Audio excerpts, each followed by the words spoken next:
Haleluya. Ndibathenga Mwari zvikuru neungano iri pakati penzvimbo yatinodzara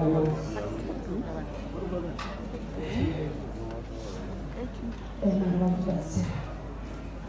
Ndoda kutaura pamusoro pemurandarume akarara kugotsi kwangu kwanonzi Chinyasi. Chekutanga ndoda kuti vanhu vazive kuti Chinyasi akagara ane anointing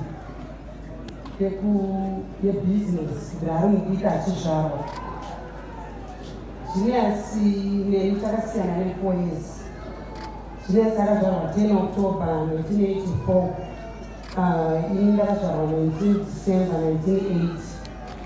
Zvichireva kuti age difference yedu yanga isina kunyanya. Saka kukura kwese kwaJenius ndakakuona kubvira ari muchechi up to the day raazofa.